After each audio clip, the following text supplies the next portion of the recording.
Alors aujourd'hui, eh bien, on va parler du SEO, du SEO, de version 2022 et même au-delà de 2022 parce que l'idée c'est surtout d'acquérir un comportement plutôt que donner directement des tips, des conseils pratiques, bien que ça soit que cette présentation aille dans ce sens. Alors, c'est un peu provoque effectivement le titre, mais le but c'est vraiment de vous faire comprendre ce que c'est que, comme dirait Paul Sanchez, c'est avoir un petit peu le spirit SEO et comment l'acquérir.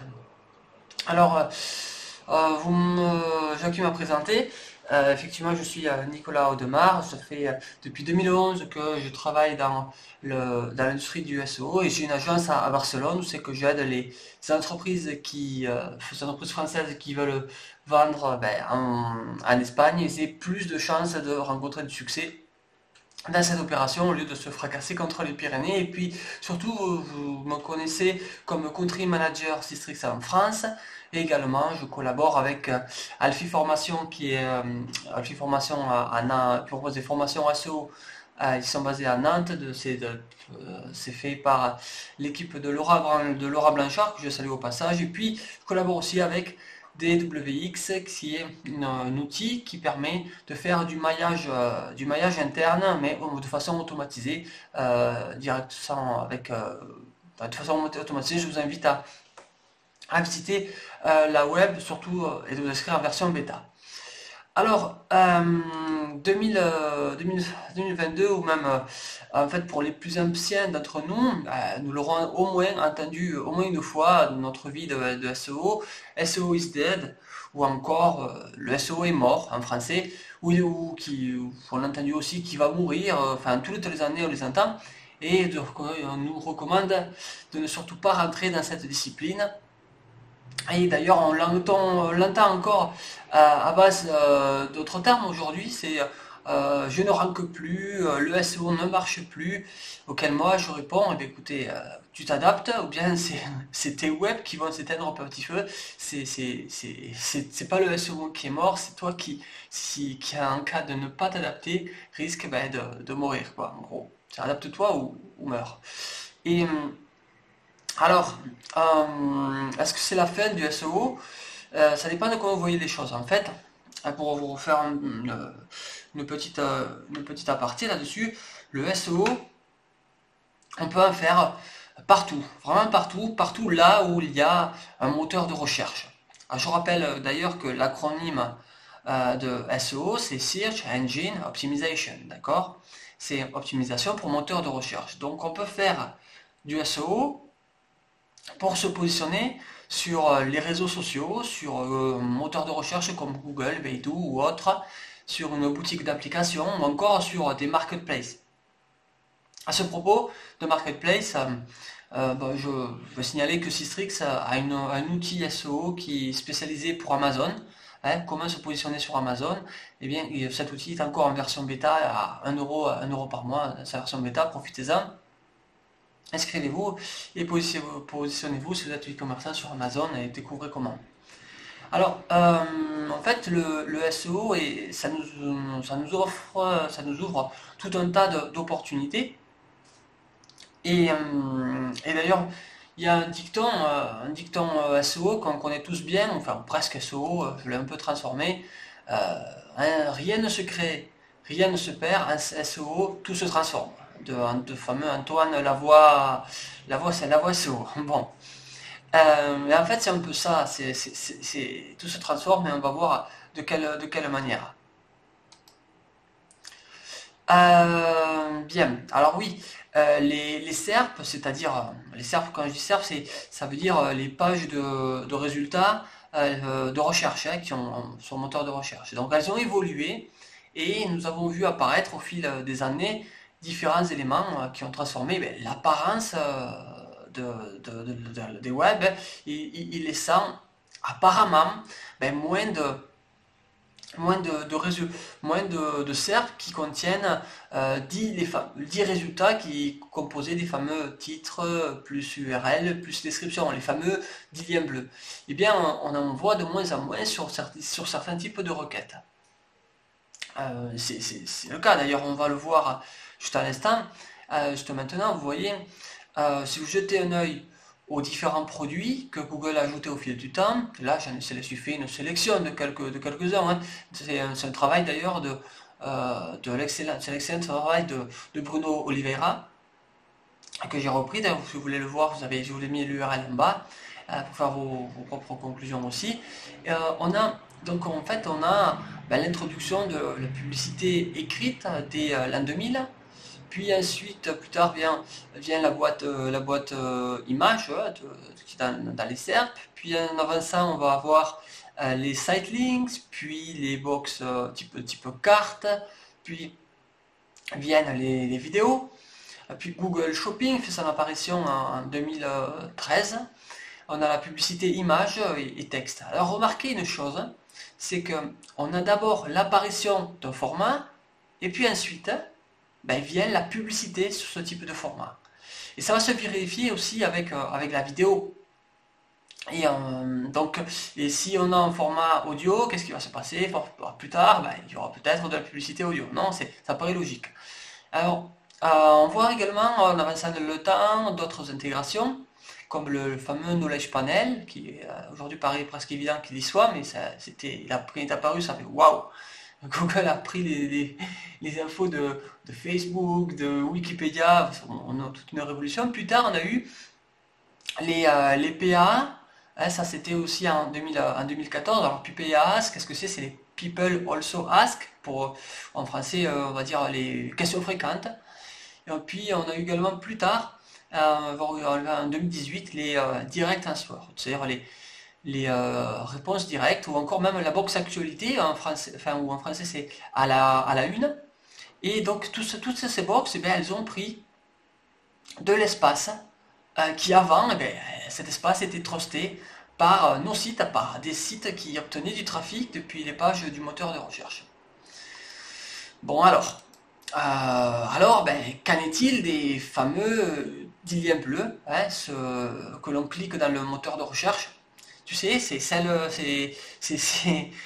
qui ne distraient pas l'internaute, celles qui ont un CTR, un taux de clic, un taux de CTR supérieur. Et d'ailleurs, à propos de CTR, permettez-moi une petite parenthèse sur le CTR. Si. En 2020, la moyenne de clics sur le premier résultat le premier résultat sur moteur de recherche était en moyenne de 28,5%. Tu vois, la seconde place c'était 15,7%, la troisième 11%. Ça c'est la moyenne sur toutes les typologies de pages. Mais si on prend une typologie qui est composée des fameux 10 liens bleus, de suite on passe de 28,5% à 34,2%, de 15,7 à 17. Alors tu vois que le fait d'être premier avec les fameux 10 liens bleus, déjà tu as des points de pourcentage qui vont te permettre d'avoir plus de clics, et donc de trafic, et éventuellement après, c'est notre histoire, mais de conversion. Ça dépendra de beaucoup d'autres facteurs, la conversion. Il ne faut pas confondre d'ailleurs la conversion avec le taux de clic ou quoi que ce soit. Tu peux obtenir du trafic, avoir un bon taux de clic, obtenir du trafic, mais ne pas convertir du tout. Pourquoi? Parce que peut-être que si tu as une boutique e-commerce, tu n'as pas de stock. Si tu n'as pas de stock, tu ne vas pas vendre parce que tes prix sont exorbitants. Ou bien, ta page est trop lente, les gens se désespèrent et font clic sur précédent et vont voir le second résultat. Donc en fait, le trafic, ça ne veut pas dire votre conversion, et le CTR, ça ne veut pas dire non plus, c'est juste le taux de clic. Il ne faut pas confondre les termes. Donc, au vu de l'évolution des SERP qu'on a vu avec l'étude du seigneur Oliveira, on pourrait croire que la typologie des liens bleus, c'est-à-dire les 10 liens bleus, il faut que je précise quand même, c'est que les 10 liens bleus, c'est une page qui contient l'intention de recherche dite now. On va y venir sur les différentes intentions de recherche, mais en tout cas, cette typologie de lien bleu, eh ben, elle s'amenuise. Eh ben, en fait, c'est pas tout à fait faux. Et là, on se rend compte d'une chose, c'est que il faudrait trouver un moyen de connaître les intentions de recherche no, donc du coup, car vu la différence de clics, eh bien, c'est plus avantageux.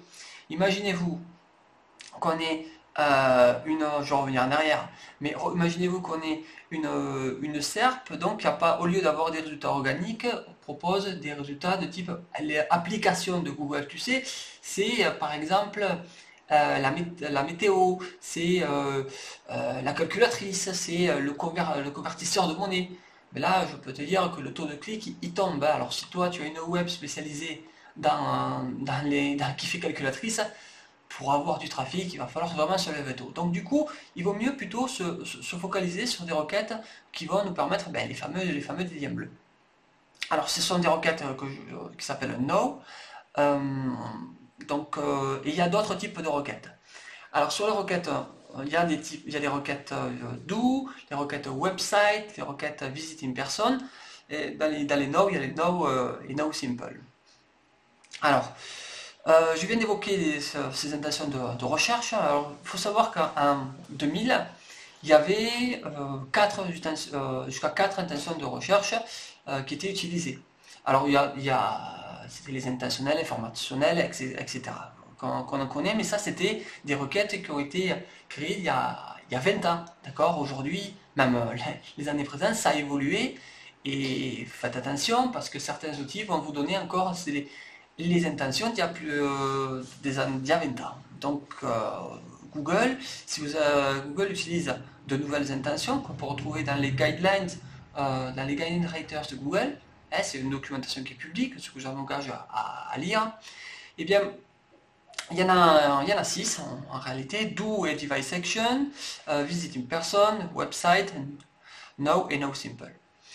Alors, si vous voulez en connaître les détails, bon, il y a une vidéo du SEO Camp, qui en parle très bien. C'est la personne qui est en photo à droite qui vous en parle. Et vous avez le lien également tout en bas. Mais bon, on va quand même détailler quelques bricoles sur cette intention de recherche.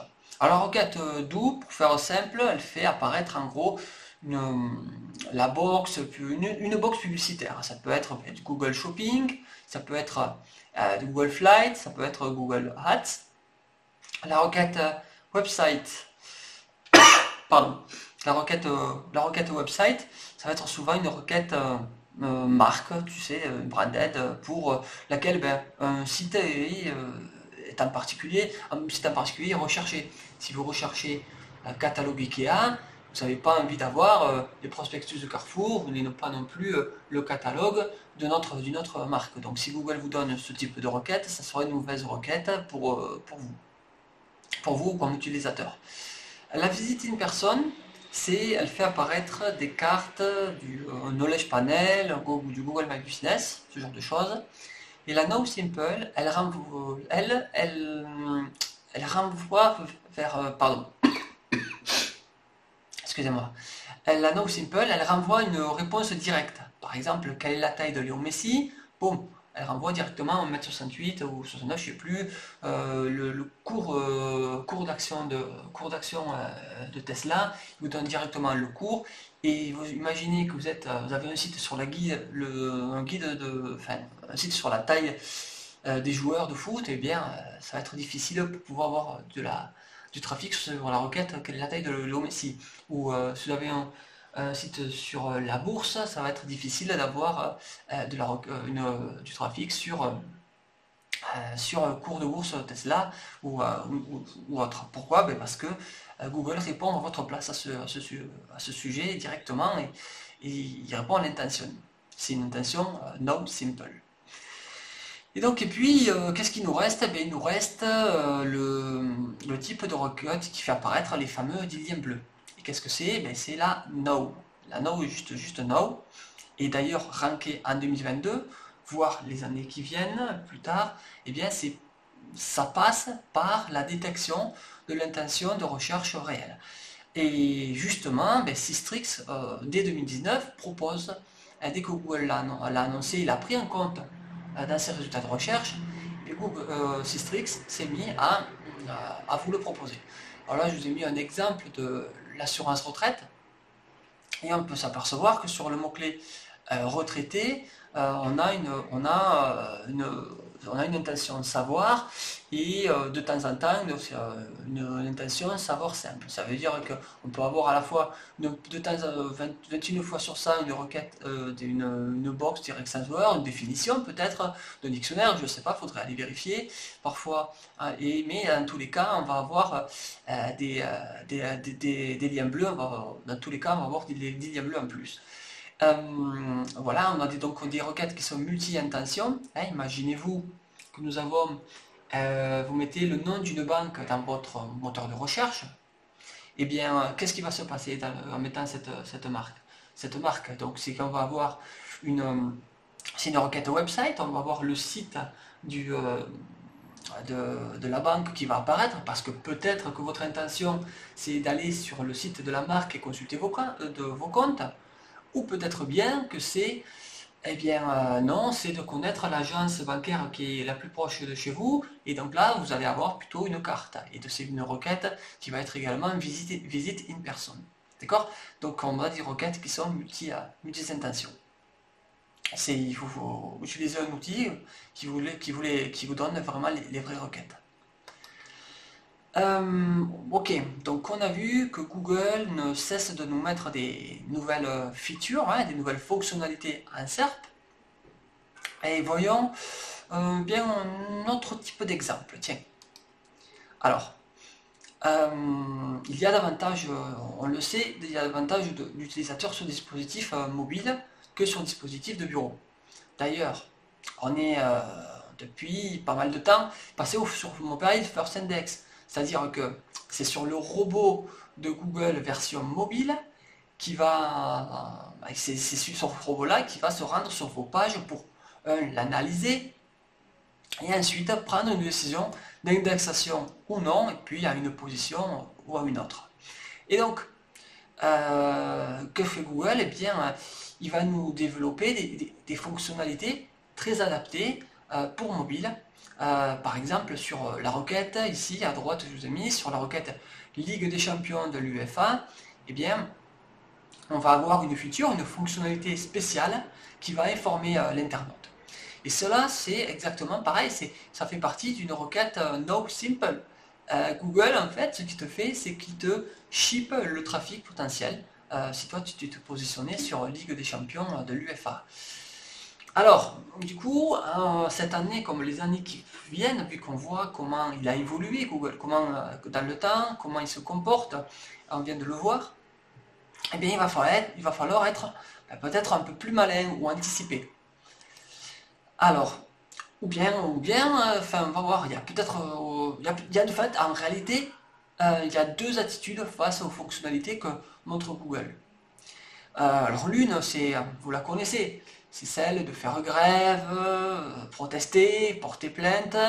Et on sait que, par exemple, si on porte plainte, le temps que cela prend pour les résultats, et les résultats d'ailleurs qu'on sait lesquels on peut escompter, quoi. Entre parenthèses, il y a 3 procédures en ce moment-là contre Google dans l'Union Européenne. Il y a contre Shopping, contre Android, et l'autre je crois que c'est AdSense. Et encore, il y a aussi Amazon qui est accusé par l'autorité européenne de la concurrence d'avoir utilisé les données de ses fournisseurs pour améliorer la vente de ses propres produits.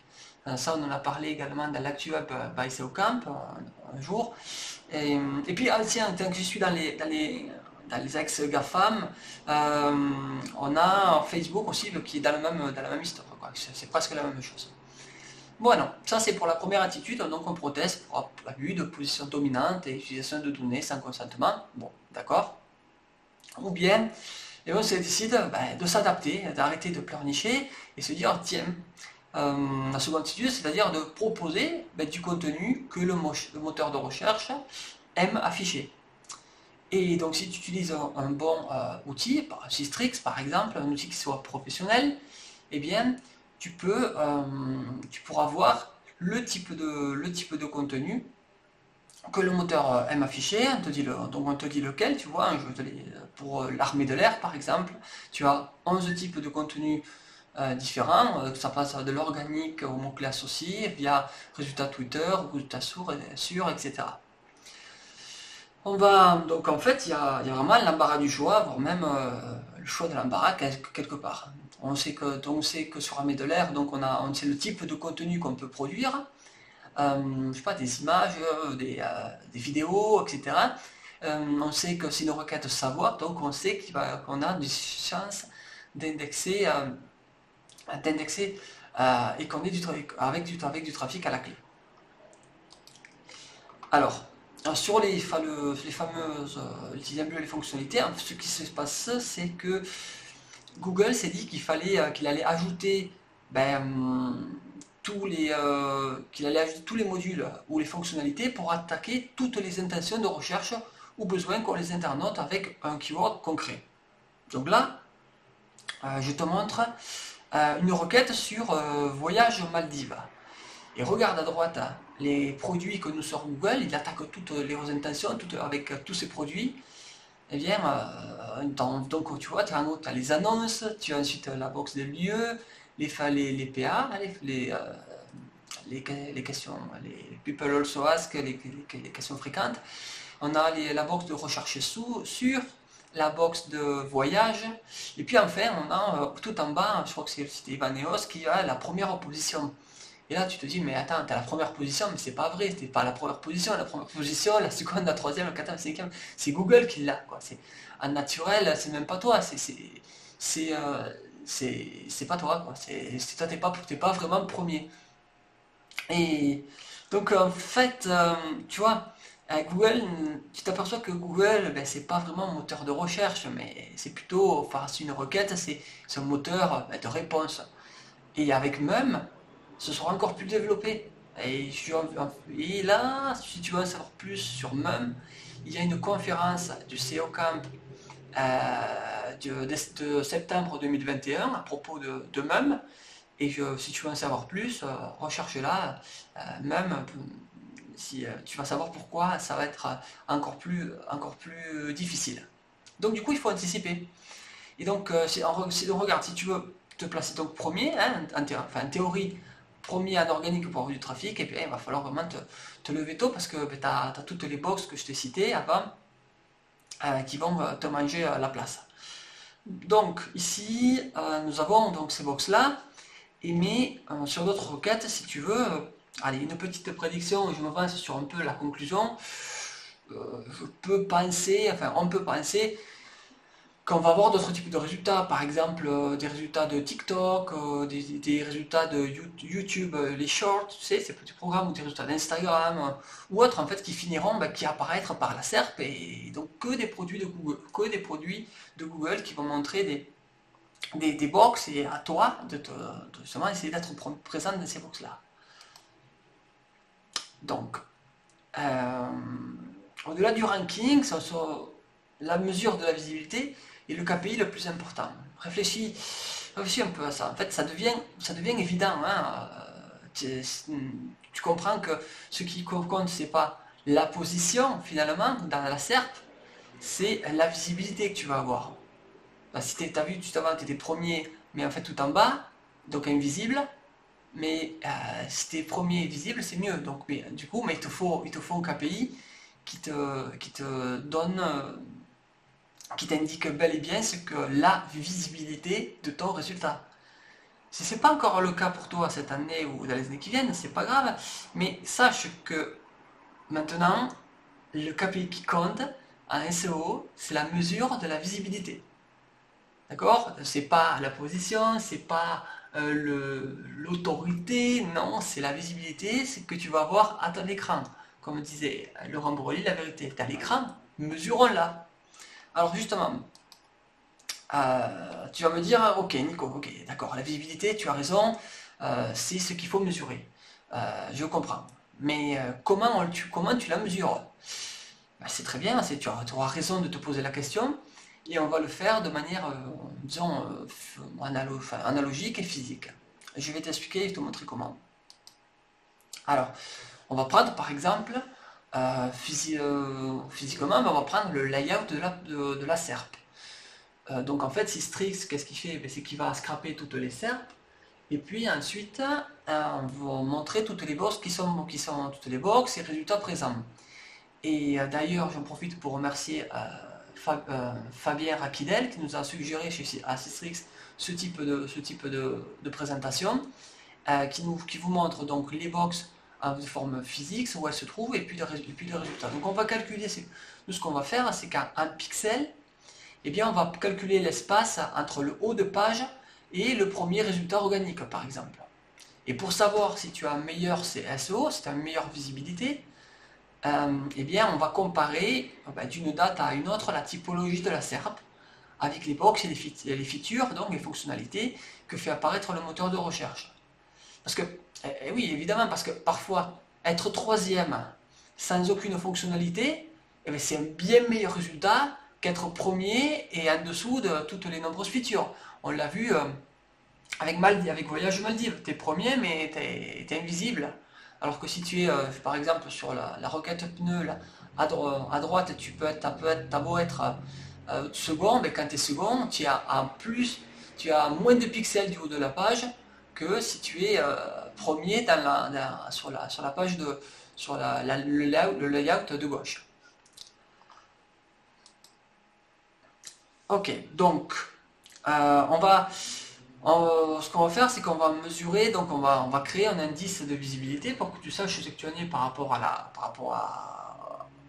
la veille ou dans le temps. D'ailleurs, à propos de ça, si tu veux de la donnée, Systrix propose jusqu'à 13 ans de données, oui, maintenant c'est 13 ans de données sur base desktop, mais depuis 2015 sur base mobile. On sait que Google scrape donc les pages en version mobile, donc utilise la base mobile et tu auras un historique depuis 2015. Donc on va pas prendre, donc nous ce qu'on va faire, c'est que on va pas prendre uniquement la position scrapée et supposer mot-clé par mot-clé, hein. On n'a pas besoin d'avoir de liste qui va te permettre de liste de mots-clés avec les positions pour chaque mot-clé, c'est pas suffisamment bon comme résultat.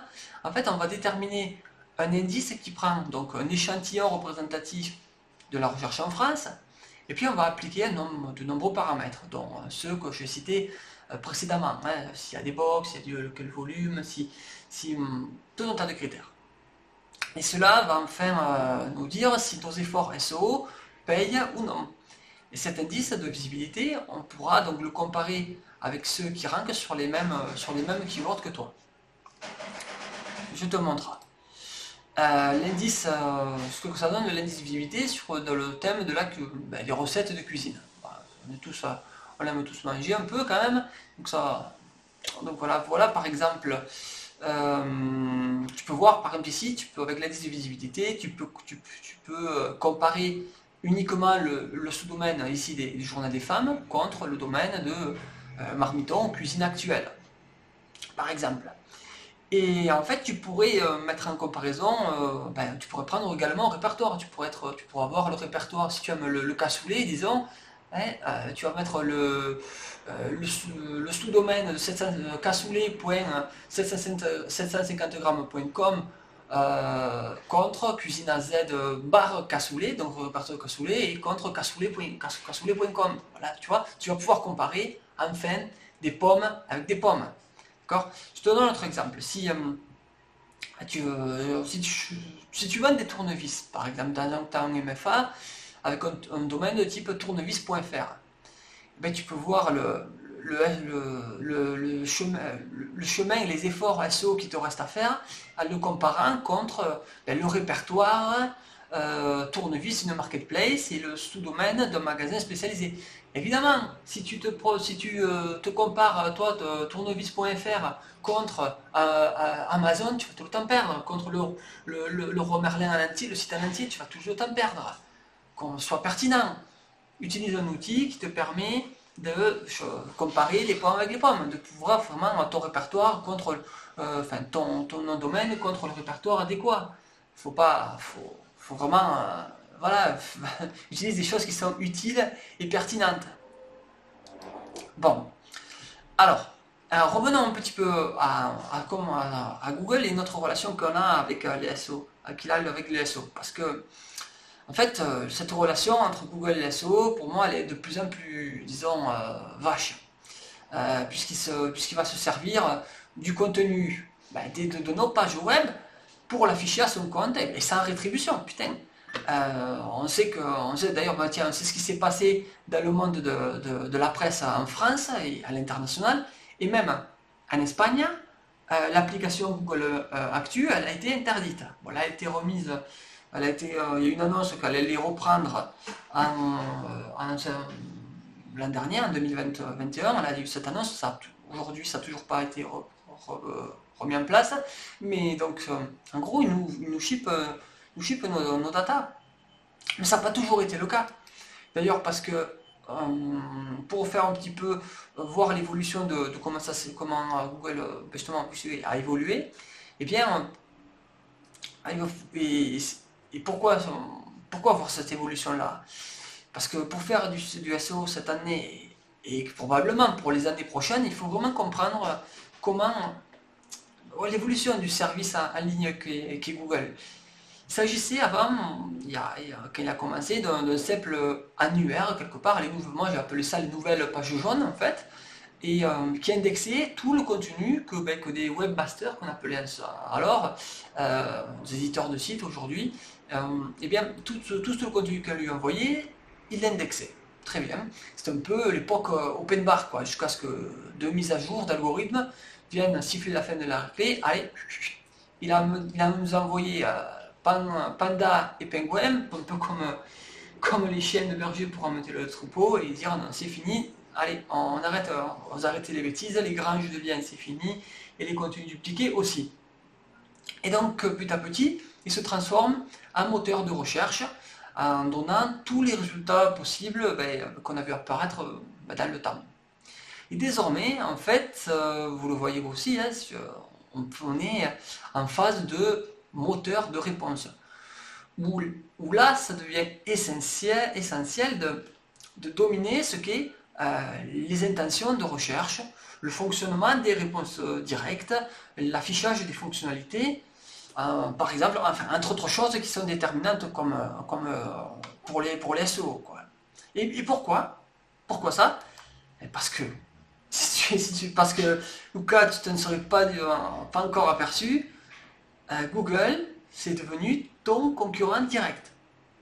Bon, c'est un peu de notre faute aussi à nous, les SEO, parce que imagine-toi que tu es e-commerçant, par exemple, et bien probablement que tu as déjà donné à Google tout ce qu'il voulait, chaque fois que tu as demandé quelque chose, tu lui as donné, par exemple, l'état de ton stock, l'évaluation de tes produits, le prix même de chacun des produits. Bref, d'ailleurs, Google, il pourrait se transformer en dropshipper pour les requêtes do, hein, pour les requêtes qui tiens, pour en savoir plus sur les requêtes do, je vous anime à voir la vidéo tournée avec Christophe Vidal sur l'architecture SEO pour e-commerce, et vous en saurez plus sur cette requête. Elle a été tournée ce mois de janvier 2022. Donc bref, face à ce constat, hein, puisqu'on a donné toutes les datas à Google, comment s'en sortir, hein, comment on fait? Bon, ne t'inquiète pas, le SEO, je t'ai dit, il n'est pas mort. Alors, il y a plusieurs solutions possibles. Par exemple, on va créer du contenu pour les résultats enrichis. Par exemple, on a vu l'apparition du Knowledge Panel ou des PAA. Eh bien, on va par exemple, pour s'apparaître dans le Knowledge Panel, on va s'inscrire à Wikipédia, ou plutôt Wikidata, hein, et on va obtenir des co-citations, c'est-à-dire des publications de web qui ont déjà un peu d'autorité et qui font référence à l'entité qu'on essaie de placer dans Wikipédia. Et là, tu peux utiliser pour ça, par exemple, les PR, non, des relations presse aussi. Bon, ça c'est une autre discipline, je ne vais pas rentrer dedans. Alors, qu'est-ce qu'on peut faire d'autre? On peut essayer de ranker dans d'autres sections de recherche. par exemple dans les maps, donc là ici c'est plutôt du SEO local, je pense, ça me fait penser à Pascal Barrière, par exemple, qui s'est spécialisé dedans. Tu peux générer des fiches business un peu partout là où tu as des points de vente, hein, ou des points de distribution, enfin là où tu seras présent. Elle a plusieurs stratégies pour ça, pour être présent avec plusieurs pas, avec des pages dans toutes les villes. Bon, après on rentre plutôt dans du grey ou black hat. Je ne vais pas rentrer dedans aujourd'hui, on va dans le SEO plutôt white. Donc, d'ailleurs, à propos du SEO local, sachez que dans le dernier Search On de Google, hein, la conférence annuelle qui donne, en fait, il y a eu l'annonce de l'affichage prochain du stock dans les fiches de Google My Business. Alors, il s'agit dans ce cas de requête avec intention de recherche visiter une personne. Hein, si vous m'avez suivi, vous savez qu'il s'agit de ça. Eh bien, là c'est vachement intéressant parce que, imagine-toi une requête de type chargeur iPhone, eh bien, probablement que l'internaute pourra voir si la boutique qui est à côté de chez lui, eh bien, il a le produit. C'est-à-dire qu'on va avoir tu mets un chargeur iPhone et tu vas avoir la boutique à côté de chez toi qui propose du matériel hi-fi, je sais pas, pour toi un magasin but, un magasin je sais pas, de ce type-là, eh bien, il va te proposer. Elle va te dire, ben, viens ici, on a de chargeur iPhone, on en a 350 de telle couleur, etc. Et donc tu vas pouvoir te déplacer, aller toi-même l'acheter. Et ça, on peut déjà le voir aux États-Unis. Et bon, j'aurais peut-être dû vous mettre une copie d'écran pour que vous puissiez le voir, mais sachez que ça existe et que ça va venir probablement chez nous très bientôt. Alors, imagine-toi que tu as détecté, grâce à Systrix, que tu as un contenu actualité qui apparaît dans la SERP. Donc, tu vas pouvoir voir comment on peut créer de nouvelles, une nouvelle sur le sujet, une actualité. Pour ça, pour connaître les keywords qui provoquent la fameuse box à la une ou la fameuse box actualité, eh bien, Systrix a une requête spéciale, hein, qui s'appelle news.universalsearchbox.com, où c'est que tu peux voir tous les termes qui déclenchent la box actualité. Et là, par exemple, là, sur le jour où j'ai fait la requête, tu avais Facebook et tu peux voir qui était positionné 7ème en box actualité. Si toi, imagine-toi, tu as fait une actualité sur Facebook, Facebook est en procès ou Facebook a dit que et bien ton site va pouvoir se positionner sur la requête Facebook et regarde le volume que ça a. C'est pas dégueulasse hein, comme volume. On a plus de 56 millions par mois, c'est énorme. Et puis on voit également que c'est une requête savoir et site web évidemment, c'est une requête branded.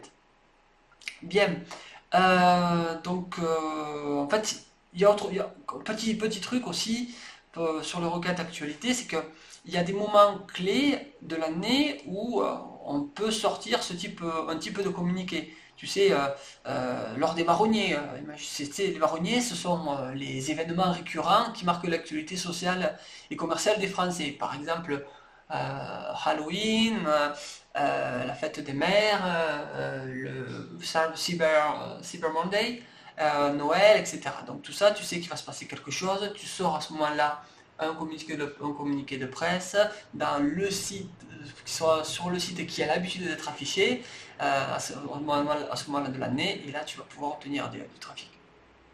Donc, en tout cas de la visibilité, le trafic ça c'est autre chose. Ça dépendra du CTR. Donc, après, qu'est-ce qu'on peut faire d'autre? Donc, actualité, la vidéo. La vidéo, bon, écoute, le SEO, il est partout, hein, il est également sur YouTube, sur Amazon, les réseaux sociaux. Enfin, bref, la vidéo, elle est partout sur YouTube. Allez-y, quoi. Faites du SEO pour YouTube. Là, c'est encore une autre discipline. Hein, je ne vais pas rentrer là-dedans non plus. Mais travaillez-le. Voilà. Qu'est-ce qu'on peut dire? Autre solution possible, voilà. Autre solution possible, écoute, la majorité, tu sais que tu vas avoir plus davantage de chances d'avoir du trafic avec des keywords qui sont en majorité des requêtes, enfin, des intentions de recherche dites no. Donc, trouve un outil qui, euh, qui te propose de sélectionner les requêtes, les intentions de recherche no, et quand tu les as détectées, rank dessus. Ne perds pas ton temps à prendre des requêtes no simple, où c'est que Google est déjà présent dessus, et qui le fait mieux que toi, le montrera tout en haut. Non, prends les no.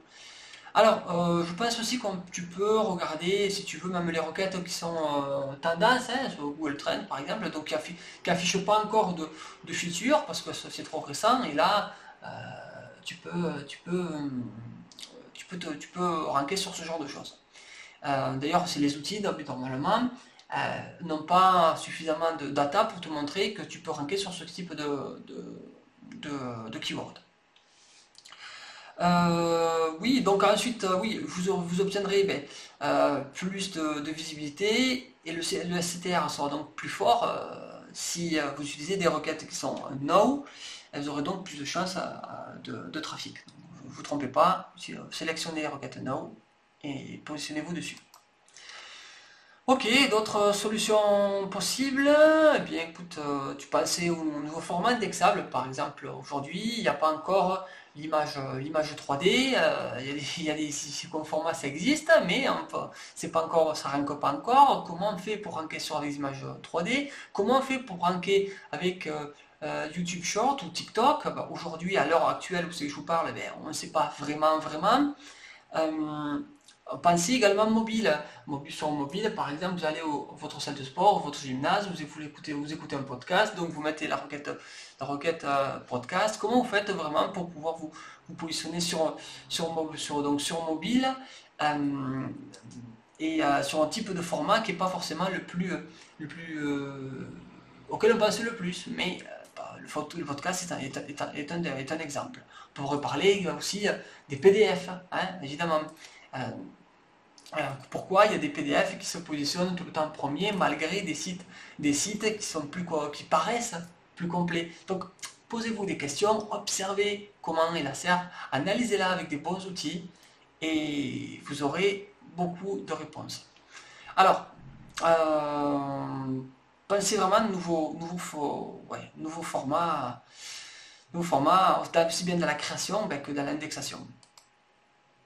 Bien. Moi, vraiment, c'est au-delà des choses à faire, parce que j'espère que vous avez compris, c'est de prendre le problème à l'envers. Si vous avez un nouveau module qui apparaît, je sais pas, un module, je sais pas, des images 3D, eh bien, c'est une nouvelle opportunité pour vous. Euh, Si voilà, vous pouvez même penser vraiment que c'est une opportunité parce que vous pouvez même vous spécialiser dans ces modules. Imagine-toi, enfin, regarde, si, je pense à un truc là. Il y a bien des personnes qui sont très compétentes, qui se sont spécialisées sur Google Actu ou Google ou Discover de Google aussi, par exemple. Et je pense d'ailleurs à la conférence de Madeleine Penton dans l'édition SEO Garden partie 4, qui est une excellente SEO et en plus spécialisée, qui s'est spécialisée en plus sur Google Discover, en plus d'être très très forte dans le domaine de la presse. Donc, opportunité, pensez-y. Bien, on arrive vers la fin donc de cette conférence et laissez-moi, allez, je vais me mouiller un peu avec quelques conclusions et des prédictions. Parce que, bon, allez, une question un peu plus générale qu'il faut que vous compreniez aussi, c'est que l'un des buts de Google, au-delà d'organiser les résultats du web, hein, c'est un peu le même but qu'ont les réseaux sociaux ou les journaux.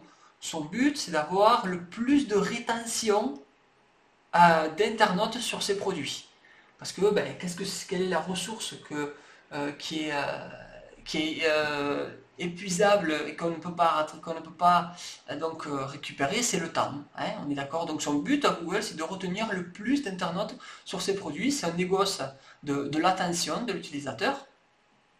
Et, et donc du coup, il va faire tout pour sauvegarder toute votre attention chez lui. Bon, on dit, maintenant que j'ai dit ça, quelle est la relation avec le SEO et les modules qui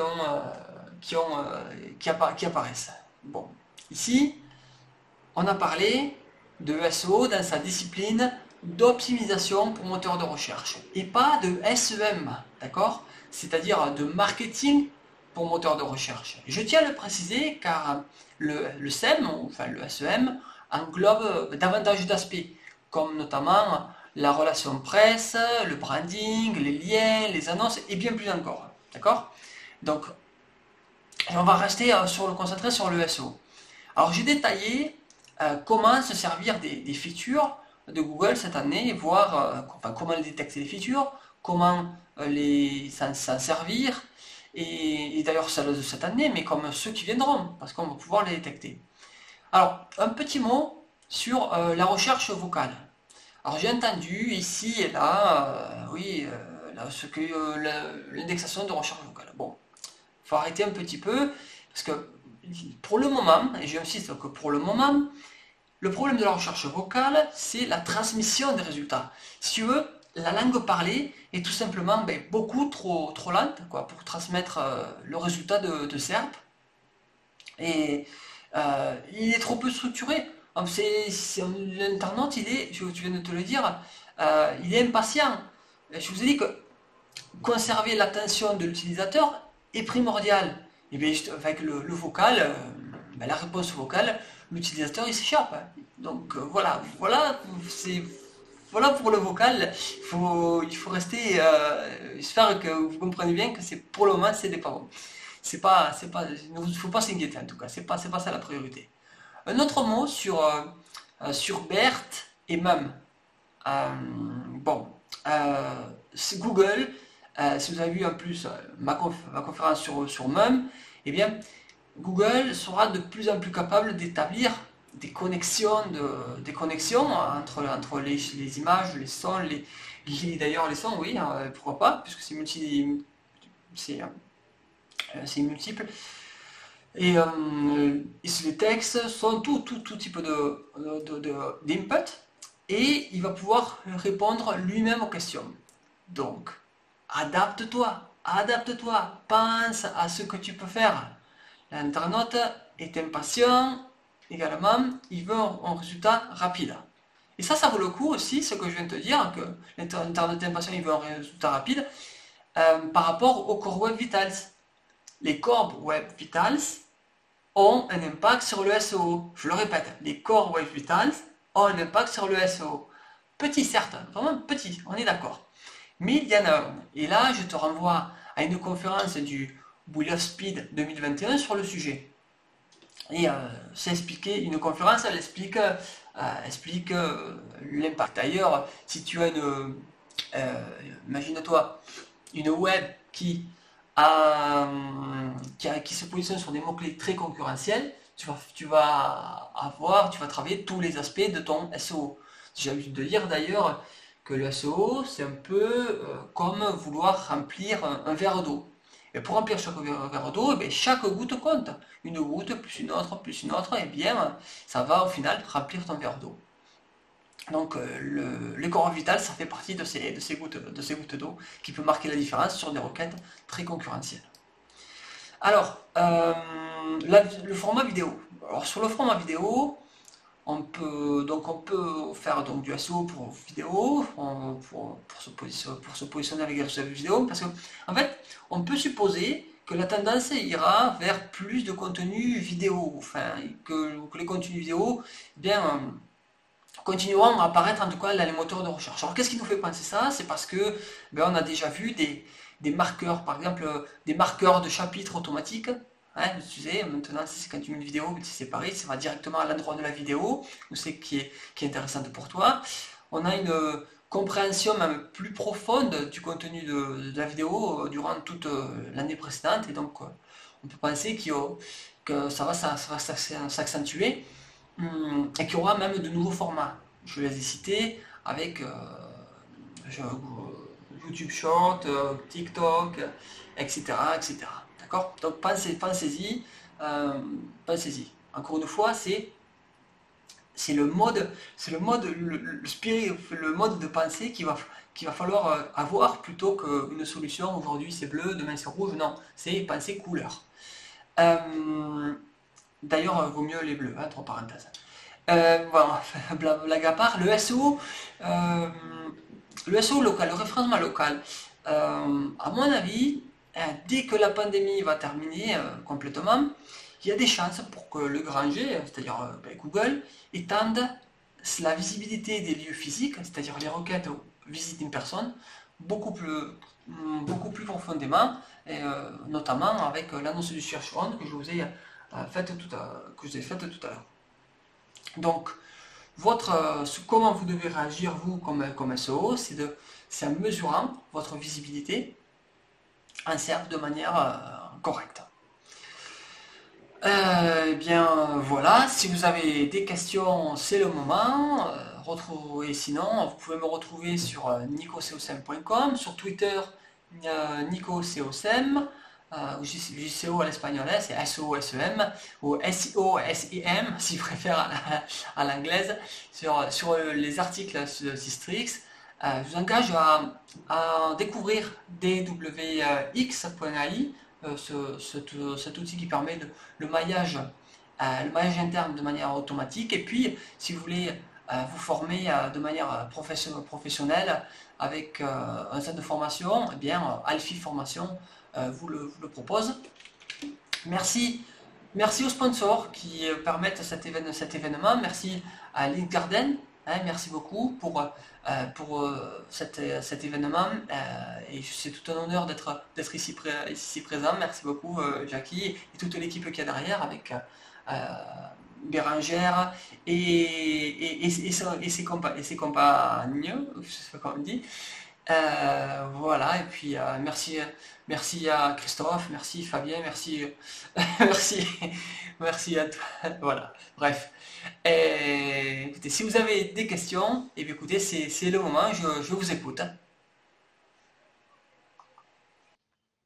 Merci à toi. Hop, on se rajoute. Et hop, voilà.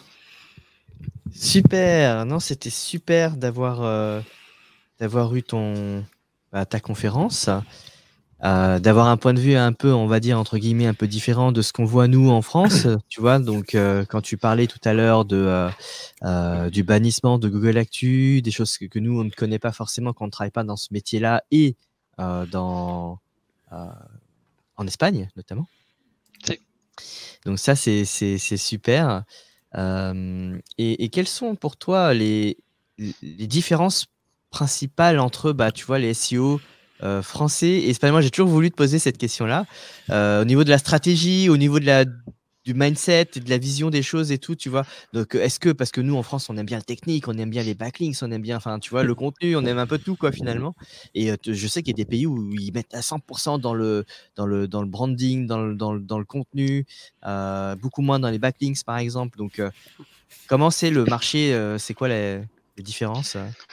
Alors, si je vais faire une caricature, c'est pas le cas, le cas complètement, mais si je dois définir le marché français pour faire en gros, faire du SEO, tu vas avoir, c'est les liens et les liens.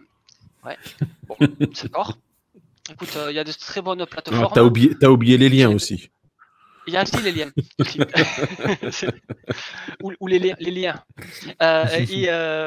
Et donc, c'est ça. Tu as aussi un petit peu de technique rapidité. Qui va assez tendance en France, même s'il y a un peu de retard. Mais bref, il y a ça. Et en Espagne, on va avoir plutôt ça plus stratégie de contenu. Inbound marketing, c'est arrivé il y a, je sais pas, en 2003, je crois, avec Hotspot qui s'est qui a investi le marché espagnol très tôt et qui a propagé cette méthodologie que d'ailleurs j'enseigne aussi et qui fait que tu peux passer d'ailleurs d'un leader d'un petit site disons, sur un secteur très compétitif à leader du marché. D'ailleurs, c'était l'objet de ma conférence que tu as vu sur le SDDI. Et dans le secteur de l'imprimerie, tu t'imagines, tu as tous les gros qui ont des millions de budget, et malgré ça, tu es capable de te placer premier sur des centaines de milliers de termes. Donc voilà, tu as beaucoup de bon marketing en Espagne, tu as un marketing de contenu, tu vas avoir du black hat, beaucoup de black hat. Il y a même des forums espagnols, il y a des groupes, énormément de groupes privés, et avec une communauté qui s'entraide énormément. Et c'est assez appréciable. Et d'ailleurs, ça me fait. Si moi j'ai mis une photo ici en noir et blanc, c'est parce que en fait, je suis ni blanc ni noir, je suis gris, quoi, un peu comme tous les chats la nuit, quoi. Super. Mais c'est vrai que c'est vraiment chouette d'avoir vraiment une vision un peu différente de ce que nous on a l'habitude de voir. Et je trouve que c'est dommage qu'en France on reste beaucoup entre nous en fait dans les events français et qu'on n'ait pas assez de SEO à aller justement faire des events étrangers pour échanger. Et je pense qu'on a tous à y gagner pour échanger un peu avec voir la vision des autres SEO que ceux qu'on côtoie entre guillemets quotidiennement en faisant de la veille, quoi. Est-ce que tu as aussi, de par ton expérience avec une société allemande, une vision de ce qui se passe en Allemagne? Parce que c'est vrai que moi en Espagne, j'en entends pas mal parler. J'entends beaucoup parler en effet d'une communauté Black Hat en Espagne, mais j'ai vraiment, alors pour le coup, aucune visibilité ni aucune connaissance sur le marché allemand. Alors le marché allemand, alors je le connais très peu, et qu'à travers la société qui commence par 6 et qui finit par Trix. Là, par contre, c'est une autre mentalité. Il faut se dire qu'en Espagne, c'est très social, d'accord, la mentalité, les gens, le SEO est très social. Et en Allemagne, c'est l'inverse. Il n'y a pas de milieu. Soit c'est plus rigide, soit c'est blanc, soit c'est noir. Et c'est on va dire c'est gentleman. Et il n'y a pas de transigence, il n'y a pas de compromis. Et c'est parfois difficile de s'adapter à une culture. Moi, des fois, j'ai des difficultés à faire passer à ce que je veux dire, parce qu'ils sont plutôt radicaux. Mais c'est la culture est comme ça. Alors ils vont être un peu plus branding, ils vont être un peu plus technique aussi. C'est après, je ne veux pas trop m'avancer, mais parce que je ne connais pas vraiment aussi bien que l'espagnol ou le français. Super. Du coup, justement, on a une remarque justement sur cette vision où effectivement faire du linking, voilà, faire que ça, et effectivement, faut plus. Enfin, je veux dire, faut un tout et une vision, une stratégie à 360, c'est obligatoire aujourd'hui, quoi. Ben, merci Camille, effectivement, punaise, c'est top. Effectivement, il faut enamorar, enamorar, ça veut dire rendre amoureux. Oui, je sais pas si ça se dit, mais rendre amoureux ton utilisateur. Il faut créer un lien avec lui. Faut être passionné, voilà, ouais. Exactement.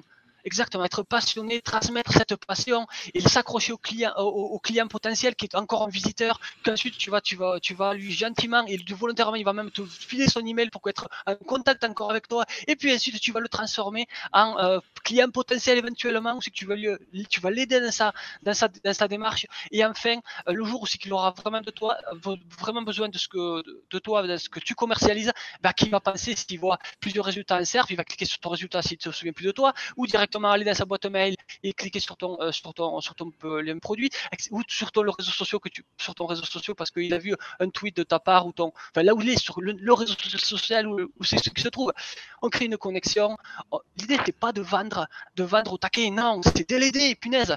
Et donc il faut aider l'utilisateur dans toute sa démarche, et éventuellement, si tu es assez bon, si tu as fait des preuves, tu vas pouvoir lui proposer une solution qui sera libre d'accepter ou pas. Mais comme tu disais l'autre jour, Christophe, tu reprenais les mots de Laurent Brulé justement, qui disait arrêtez le acheter et casse-toi. C'est ça en fait. Donc il y a une stratégie d'inbound marketing avec une phase de prise de conscience, de considération et de décision qu'il faut mettre en place. Moi, j'ai noté une super stratégie que tu as fait ce matin. dans ta conférence, Nico, c'est que c'est génial ta façon que tu as justement de nous vendre les choses sans nous les vendre, puisque il y a plein de fois tu as cité des tas de super belles conférences au SEO Corp, au Wheel of Speed, etc. Et en nous invitant à aller les voir et juste en oubliant de nous dire que c'était tes conférences à toi, et du coup c'est magnifique comme façon de le faire. J'ai adoré. J'ai même pas besoin de citer l'auteur puisque exactement. Ils le trouveront par lui-même. C'est ça. Donc c'est une bonne stratégie pour le coup. Ça m'a bien plu. C'est du lien interne dans la vidéo, c'est incroyable. Ouais, c'est ça, c'est exactement ça. C'est du lien interne dans la vidéo, c'est exactement ça. C'est de la citation masquée, du lien masqué. Jackie, il faut que tu réfléchisses à ça, à insérer des liens subliminaux dans les vidéos et à les vendre sur la plateforme. C'est ça. Mais oui, carrément, en fait, le client, en tout cas, pour revenir sur le sujet, les usagers et les lecteurs en ont marre potentiellement de se faire prendre pour des vaches à lait. Et puis, on a subi depuis quelques années tout ce qui est clickbait, etc. Et forcément, à un moment donné, les gens veulent que ça cesse aussi, et les comportements et les habitudes aussi changent. Et on a une petite remarque intéressante. Ça pourrait être un sujet très intéressant pour une prochaine conférence, d'avoir le SEO en Europe. Voilà comment ça se passe en Angleterre, en Allemagne. On a des gens qui ont la chance de travailler sur plusieurs localisations, pardon. Et ça peut vraiment être chouette effectivement d'avoir ce genre de conférence. Vraiment, moi je pense ouais, carrément. Je vais essayer de trouver ça pour un prochain jour de webinaire. Bah, pourquoi pas, il y a du travail, hein. C'est parce que analyser le marché SEO unique sur un pays, derrière il faut travailler. C'est dur, quoi. D'ailleurs, c'est pour ça qu'il y a beaucoup de gens même qui essaient de rentrer dans un pays, tu vois, ils essaient de venir en Espagne, et puis ils se fracassent la figure contre les Pyrénées. Et puis ensuite, ils viennent me voir, tu vois, Nico, tu peux pas me filer un coup de main, j'ai du mal sur tel aspect, pourquoi je décolle pas, etc. Ouais. Je vais te donner une petite, même ici, je vais te donner une petite anecdote, c'est que sur les mots-clés, j'ai un fabricant d'ascenseurs très connu qui rank donc en Espagne, et puis il me dit j'ai un site spécialisé, je veux ranker en Amérique du Sud et j'y arrive pas, est-ce que tu peux m'aider? Et là à ce moment-là il y a déjà 2 agences qui sont passées avant, et je lui dis écoute, là, le site il est nickel, il est rapide, il n'y a aucune erreur technique, c'est impeccable. Écoute, ce que je te propose, c'est de faire toutes les étapes en entier, c'est-à-dire un audit de métier, parce que si je sors ce que tu fais, ce que tu fais pas, tu fais des ascenseurs pour les maisons particulières, pour des hôpitaux, pour des hôtels, pourquoi tu fais des ascenseurs? Bref, tout ce que tu fais, ce que tu fais pas. Ensuite, les bailleurs personnes, hein, donc à qui tu vends, c'est qui? C'est à des particuliers, c'est à des architectes, c'est à des maîtres d'œuvre, c'est à qui? Donc pour savoir bien se mettre dans le personnage. Et puis enfin, l'analyse de mots-clés. Et là, je reviens 2 semaines après, c'est moi qui l'ai fait, et je reviens voir le client, je lui dis écoute, toi tu es un gros menteur, tu m'as dit que tu vendais l'ascenseur et c'est pas le cas. Je regarde ici, regarde, il me dit regarde, et ça c'est quoi que tu as derrière? C'est pas des ascenseurs? Je dis non, si tu veux vendre au Mexique ou au Chili ou en Colombie, tu fabriques pas d'ascenseurs, tu fabriques des elevadores. Elevadores, c'est élévateur. C'est le mot que j'utilise en Amérique du Sud pour dire ascenseur. C'est comme un petit peu si tu viens dans le sud-ouest et que tu dis pain au chocolat, tu vas avoir un morceau de pain et du chocolat. Tu vas pas avoir de chocolatine. Si je veux une chocolatine, tu devras dire chocolatine. Et si tu veux ranker sur pain au chocolat dans le sud, tu vas pouvoir ranker, mais tu auras moins de requêtes. Voilà, c'est ça, c'est pour te donner un petit peu l'idée. Donc, ne crée pas de dissension, s'il te plaît.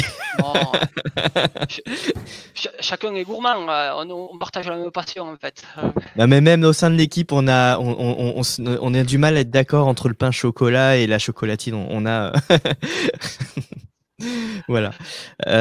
Non, c'est cool. Et on avait une question. Enfin, même moi, quand j'ai vu tes slides, du coup, je voulais rebondir dessus. Et c'était très pertinent. Et d'ailleurs, il y a eu la question qui était posée dans une autre des conférences, c'est qu'en est-il de la recherche vocale, tu vois? Enfin, plusieurs fois, on a eu cette question-là. Est-ce que c'est pertinent pour 2022? Est-ce qu'il faut continuer? Enfin, il faut commencer déjà. Et du coup, dans ta slide, tu dis, évitons la recherche vocale. Et on a eu une question qui est passée comme ça aussi. Pourquoi? Quel est ton point de vue dessus? Et voilà. Et comme je te le dis, je pense, dis-moi si je dois préciser, mais la recherche vocale, c'est donc tu as un dispositif qui est dans ta maison et tu veux connaître la météo d'aujourd'hui. Donc, tu as une réponse directe, tu as Google qui va te donner la réponse directe. C'est très bien, c'est suffisant. Aujourd'hui, il fait 4 degrés. Il va même te donner des conseils qui sait bientôt. C'est très bien. Mais tu vas acheter, une chaise. Tu vas faire une recherche vocale, franchement. Non. Tu veux savoir, je sais pas, à quel prix il vaut mieux vendre des actions Tesla. Putain, tu vas faire une recherche vocale et attendre pendant 20 minutes que tous les résultats que je te lise toute la SERP. Non, soyez sérieux, non. C'est bon pour certains types de requêtes, c'est un direct answer. Ça va, c'est bon pour certains. Pour un device action, par exemple, quelle heure il est, bon, ok, recherche vocale, si tu peux appeler ça encore une recherche, mais non, c'est pour le moment, il n'y a pas de solution, il n'y a pas de, ça sert à rien de l'optimiser, disons.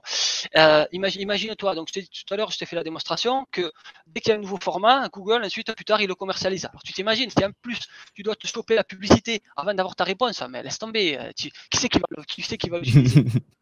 Enfin, bref, excuse-moi, je suis un peu réactif, pardon. Non, mais tu as raison, et c'est vrai que nous, il y a 3-4 ans, on s'attendait à un réel engouement en fait vers la recherche vocale avec, tu sais, les nouveaux outils, les nouvelles box qui sortaient avec des recherches vocales comme Amazon ou Apple en a fait. Et on s'était dit, même Google, on s'était dit tiens, ça peut cartonner, ou avec la montre, même le mobile. Et puis finalement, ça fonctionne, hein, bien sûr, parce qu'on utilise le vocal, mais pas forcément de la façon dont on pensait il y a 4-5 ans, quoi. Allez, moi je vais vous lancer sur un sujet du coup là-dessus, tous les deux. J'ai bien envie d'avoir votre avis, parce qu'en effet, ce vocal, on voit qu'il y a 4-5 ans, c'était le truc de l'année pendant 3-4 ans, puis ça fait un peu le flop, faut dire ce qui est. Bon, le SEO de demain, il est dans le metaverse. Par exemple, si tu as un moteur de recherche dans le métaverse, tu as du SEO aussi. Partout, je le répète, partout tu as un moteur de recherche et tu as du SEO. Pourquoi? Parce que SEO, c'est optimisation sur moteur de recherche. Et donc, tu as la réponse de la question. Et oui, moi, c'est vrai. ce que je peux te dire, te relancer plus, et ce que tu posais la question à la fin de l'année dernière, justement sur Twitter, c'est qu'est-ce que vous faites, vous, pour le maillage interne? Parce que c'est bien d'acheter des liens externes, ça donne de l'autorité, de la confiance, ça peut parfois te faire voir comme un expert. Parfait. Il y a des plateformes qui finissent par Garden, qui commencent par Links, par exemple, qui proposent ce genre de choses, qui sponsorisent également cet événement. Merci d'ailleurs pour l'accueil. Merci à toi. C'est écrit juste en bas. Et bref, mais également, vous avez des sites avec des milliers de pages. Punaise. Qu'est-ce que vous faites au niveau des liens? Faites du maillage. Faites du lien interne. Et là, il y a pas forcément d'outils ou de fonctionnalités qui te permettent de le faire de manière automatisée. Tu dois le faire plus ou moins à la main. Et là, justement, je commence une collaboration avec un outil qui est cité dans les liens, qui est juste dessous. Si vous voulez jeter un œil, je sais que Christophe et Patrick, Patrick Valibus, son associé, ont des trucs dans les cartons, et c'est donc pareil. Donc un truc qu'il va falloir peut-être travailler pour de bon cette année, c'est également le maillage interne, si vous ne l'avez pas encore fait. Et je pense particulier au web comme plus de 5 000, 10 000, 20 000 pages, et qui sont ingérables si vous le faites à la main. Donc prenez un truc plus ou moins automatisé imaginons une e-commerce. Imagine une e-commerce en Espagne, elle rentre 11 000 produits chaque mois. 11 000 produits. T'imagines si toi tu dois te faire le linking à la main, laisse tomber. Je pète un câble. Et en plus de ça, chaque mois, j'en ai 4 000 qui sortent. Et 4 000 d'il y a 4 mois ou 6 mois, paf, ils sortent parce que sont plus actualisés complètement. Comment je fais pour actualiser tous les liens? Pour le moment, c'était plus ou moins à la main, quoi, avec un système de répertoire, etc. Bref, un truc, une usine à gaz, on dit en français. Hein. Pareil, boum, ça c'est prêt à péter. Et donc là, il y a une solution probablement qu'on peut trouver avec l'outil de Christophe et de Christophe et Patrick. Là, j'en ai une qui est Made in Spain, qui s'appelle 2WX, pardon. Si vous voulez jeter un œil, allons-y, welcome. Avec plaisir. Alors, du coup, merci beaucoup, Nico, pour ta présentation. C'était super. Ça va être l'heure d'aller déjeuner pour ceux qui ont besoin d'aller manger ou qui n'ont pas encore mangé. On va se retrouver à 14h avec Nicolas Mercatilli. Donc, revenez bien à 14h. On va démarrer un quart d'heure avant. Voilà, le temps d'accueillir un peu les gens, de digérer ensemble, de reprendre un petit café, un petit thé. Dès moins quart, on sera à peu près, moins 10, voilà, on sera là. Donc, n'hésitez pas à revenir ensuite pour cet après-midi. On va vous envoyer un petit mail de rappel pour vous dire revenez, pour ceux qui se sont bien inscrits en tout cas à l'event. Pour ceux qui posent la question, il y aura effectivement des replays selon l'intervenant parce qu'il faut qu'on ait l'accord entre guillemets de chacun pour forcément pour pouvoir publier les replays. Dans le principe, on laisse des replays. Voilà. On rappelle rapidement, parce que tu as cité Nico, mais donc cet après-midi, Nicolas Mercatilli, Elliot Bobier et Herlé Alberton. Donc franchement, ça va être encore du costaud cet après-midi. Il y a des super sujets variés. Voilà, ça va encore partir sur des choses bien précises et bien intéressantes. Donc voilà, quand vous recevez le mail cet après-midi, tout de suite, vous cliquez dessus.